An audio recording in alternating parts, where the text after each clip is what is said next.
Cousin falsely accused me of SA. Now my family is finally contacting me after almost 10 years. I grew up in what was probably the most normal of normal households. Parents worked a lot, but still managed to care for me and my 3 older sisters. We were never super close as a family, but never had any issues either. Same goes for my extended family. They always lived a few hours away, but we saw each other during summer holidays or Christmas and always got along great. But when we got older we naturally grew apart as everyone had their own lives. I'm 31 now. In 2014, when I was 22 and attending uni, I got a phone call from my mother that turned my life upside down. I remember I didn't even answer at first, because I was gaming with friends. But she called again immediately after the first call.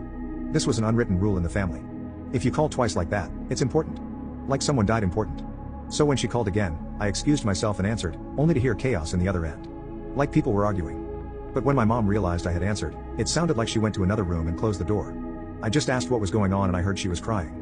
My memory of this conversation is a bit blurry, but she basically asked me if I had something to confess to regarding E. E is my cousin on my mom's side and is 7 years younger than me, 15 at the time. At that point I hadn't even seen E for several years. I just said no and asked what this is about. She just cried even harder and started accusing me of SA-ing E back when we were children. That E had told everything to my sister, and that my sister told my mother and my aunt. E had told them that back when she was 9, and I 16, she'd been playing in my room when I came in and started feeling her under her clothes and kissing her. My mother screamed at me to say something, but I couldn't even speak.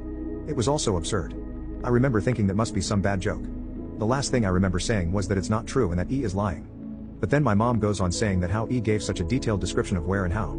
Then she kept asking something like, did you do this? Did you do this? And I just screamed back at her no. Each time. It all ended with my mom putting me on speaker and both my mom and dad saying that they don't want anything to do with me and never to contact them again. 2 of my sisters texted me later that day, pretty much saying that I'm disgusting and then blocked me. I know it's weird, but after that call I went to have a long shower. To this day I still don't know why I did that. After calming down, I started calling and texting everyone, even E.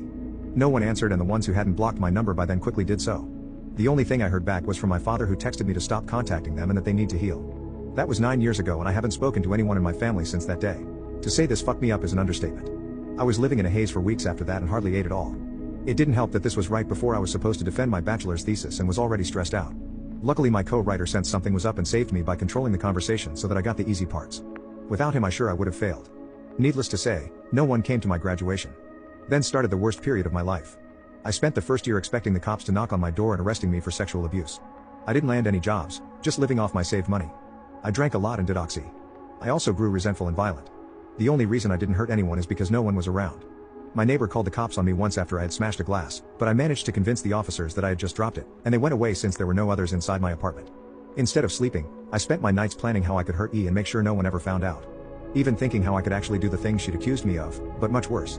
I know, I'm not proud of that. I landed my first real job in my field in late 2015. Only then did things start to improve. I focused all my time on my job, as it gave me something normal to do.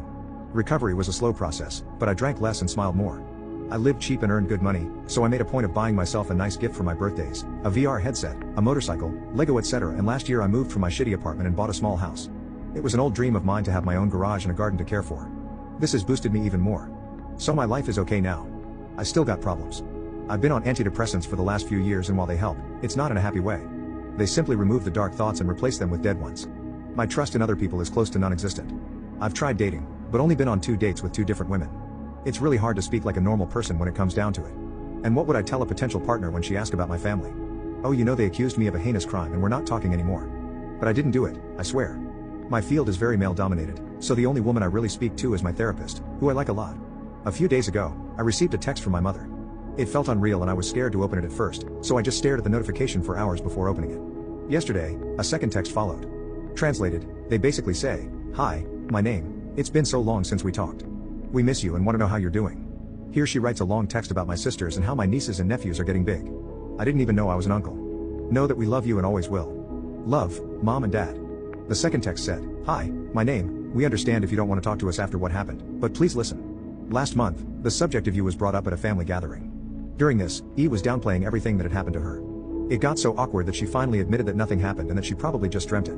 We were all appalled by this. When we last spoke, we wanted to protect E and did the only thing we thought we could do.